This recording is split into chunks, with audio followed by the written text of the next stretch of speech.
Bonjour et bienvenue sur le podcast de Nature et Foi. Je suis Emma, infirmière et naturopathe. J'accompagne les personnes touchées par l'épuisement et la maladie à retrouver leur vitalité et à prendre soin de leur bien-être physique et mental de manière naturelle, tout en gardant leur cœur et leurs pensées en Christ. Le jeûne est une pratique spirituelle profonde pour de nombreux chrétiens, souvent associée à la prière et à la recherche de clarté spirituelle. Cependant, il est essentiel d'aborder cette démarche avec sagesse et prudence afin d'éviter tout risque pour votre santé. Dans ce podcast, nous allons explorer les conseils naturels pour pratiquer le jeûne en toute sécurité. Le jeûne a une longue histoire dans la foi chrétienne, avec des exemples tels que Jésus qui a jeûné pendant 40 jours dans le désert, ou encore avec le jeûne de Daniel, ou bien encore le jeûne d'Esther. La Bible encourage le jeûne comme une discipline spirituelle, mais elle ne néglige pas l'importance de la santé physique. Il est crucial d'aborder le jeûne avec une approche équilibrée, en comprenant que notre corps est le temple du Saint-Esprit. Avant de jeûner, il est essentiel de se préparer mentalement, émotionnellement et physiquement. Prenez le temps de fixer une date dans votre agenda pour faire votre jeûne. Il est important que ce temps de jeûne ne soit pas pendant votre temps de travail ou bien d'activité intense. Commencez par la prière et la méditation pour vous préparer spirituellement. Sur le plan physique, adoptez progressivement un régime plus léger quelques jours avant le jeûne pour faciliter la transition. Généralement, on recommande autant de jours de descente alimentaire que de jours de jeûne. Par exemple, si vous jeûnez 3 jours, vous pouvez commencer la descente alimentaire 3 jours avant le jeûne. La descente alimentaire, c'est lorsque vous allez retirer une catégorie d'aliments chaque jour afin d'aider votre corps et votre cerveau à s'habituer progressivement à l'absence d'alimentation. Si on reprend notre exemple de 3 jours, vous pouvez suivre la descente alimentaire de la manière suivante. À J-3, donc 3 jours avant le jeûne, vous pouvez stopper tous les produits excitants comme le sucre, le café, le thé et l'alcool. À J-2, donc 2 jours avant le jeûne, vous pouvez retirer les protéines animales et végétales et ne conserver que les légumes, les fruits, les céréales ou féculents complets, les tubercules et les oléagineux tels que les noix, les amandes, les noisettes, etc. Et puis à J-1, donc la veille de votre jeûne, vous pouvez stopper les féculents et les céréales, les tubercules et les oléagineux, et puis ne conserver que les fruits, les légumes crus, les huiles végétales, les épices et les herbes aromatiques. Cette descente alimentaire est donnée à titre d'exemple et elle doit être adaptée au cas par cas selon vos fragilités digestives mais aussi vos capacités. Lors de la reprise alimentaire, privilégiez les aliments naturels et complets pour la rupture du jeûne. Optez donc pour des fruits, des légumes et des grains entiers afin de réintroduire les aliments progressivement. Cette reprise alimentaire progressive, notamment en cas de jeûne long, peut vous éviter d'intenses douleurs abdominales après un jeûne, ou encore vous éviter une montée de sucre dans le sang trop importante d'un coup, ce qui pourrait conduire à une somnolence, des vertiges et même à un coma diabétique. Donc pour la reprise alimentaire, vous pouvez suivre la descente alimentaire mais en sens inverse. De cette manière, à J+1, donc le lendemain de votre jeûne, vous pouvez reprendre avec les fruits et les légumes crus, les huiles végétales, les épices et les herbes aromatiques. À J+2, vous pouvez reprendre les céréales, les féculents complets, les tubercules et les oléagineux.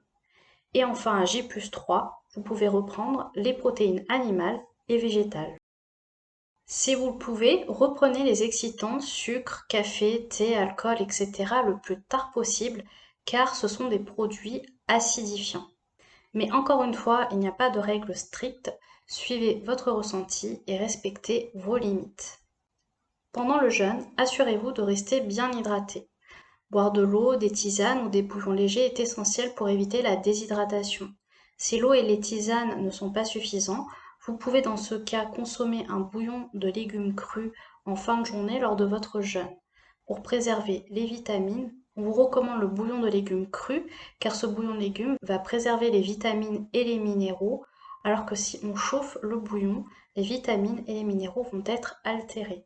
Vous retrouverez une recette de notre bouillon de légumes crus sur notre blog natureetfoi.fr. Si vous manquez de vitalité, il est conseillé de prendre le temps de vous reminéraliser et de retrouver votre vitalité avant d'envisager un jeûne. En effet, le jeûne, par ses fonctions d'élimination des toxines, va demander à votre organisme une quantité importante d'énergie. Si votre énergie est basse, le jeûne peut alors vous épuiser davantage. Aussi, chaque personne réagit différemment au jeûne. Écoutez attentivement votre corps et surtout ne forcez pas le processus. Si vous ressentez des signes de détresse tels que des vertiges, une fatigue extrême, des maux de tête sévères, mettez fin au jeûne et consultez un professionnel de santé. Même si votre jeûne est pour une raison spirituelle, il est important pour notre Seigneur que vous ne vous mettiez pas en danger. Il vous donnera les capacités physiques et mentales pour suivre ce jeûne, mais aussi la sagesse pour savoir quand est-ce qu'il faut poursuivre ou bien arrêter. Ce n'est pas une performance à suivre, mais en replaçant l'intérêt du jeûne dans son contexte d'un point de vue biblique, on sait que le jeûne est un temps mis à part pour Dieu avant toute chose.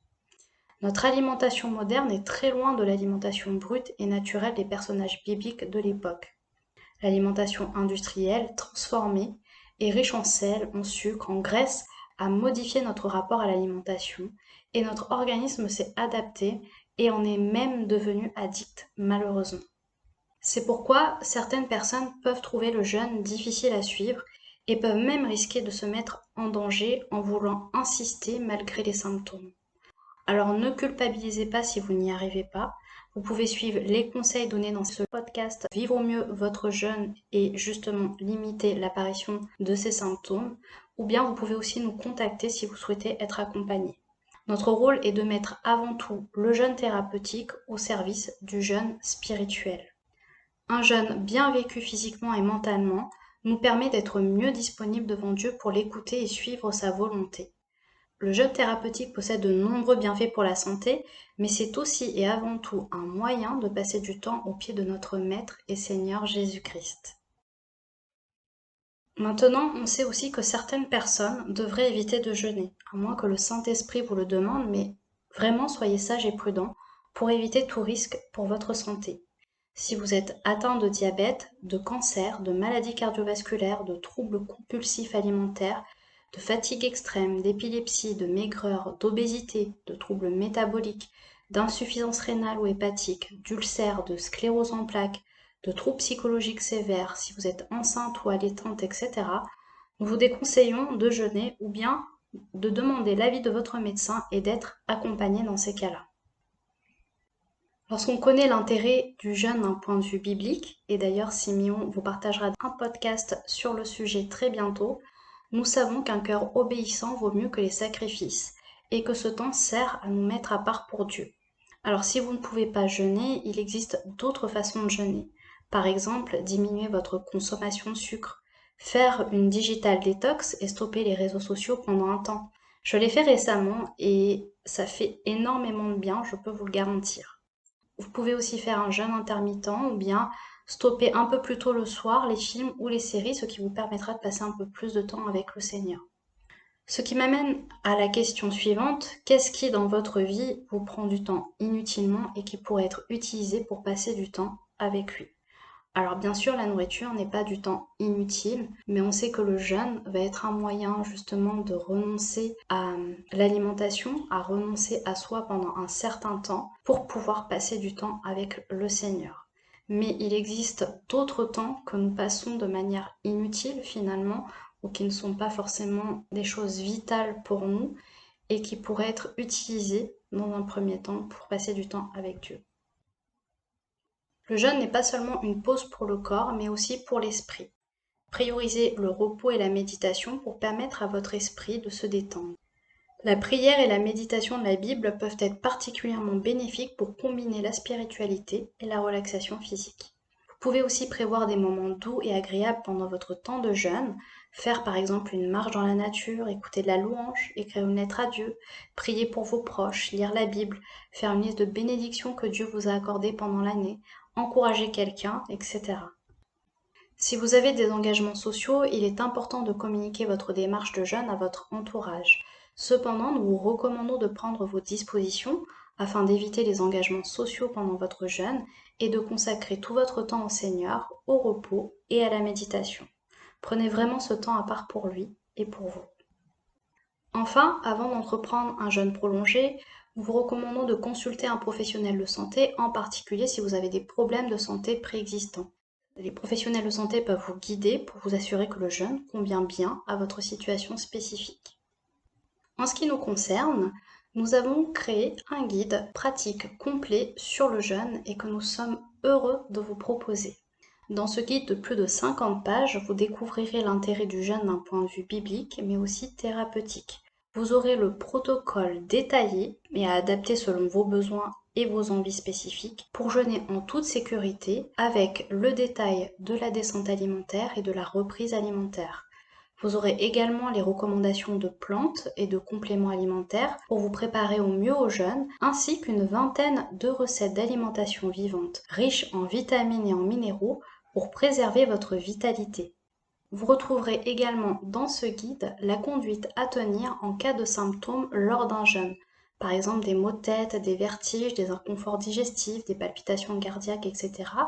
Et aussi la conduite à tenir lorsque on ressent une faim intense lors d'un jeûne.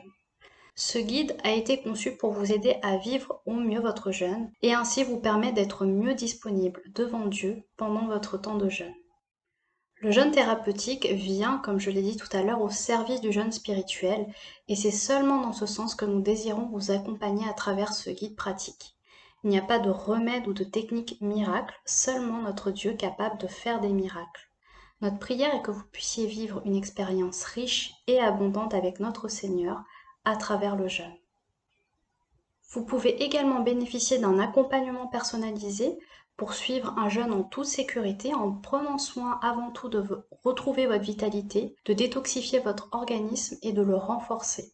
Pour cela, contactez-nous à contact@natureetfoi.fr et nous pourrons échanger pour savoir ensemble si ce programme peut convenir à vos besoins.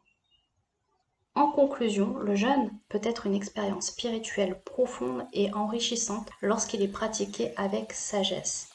Adoptez une approche équilibrée, préparez votre corps et votre esprit et soyez attentifs aux signes de votre corps.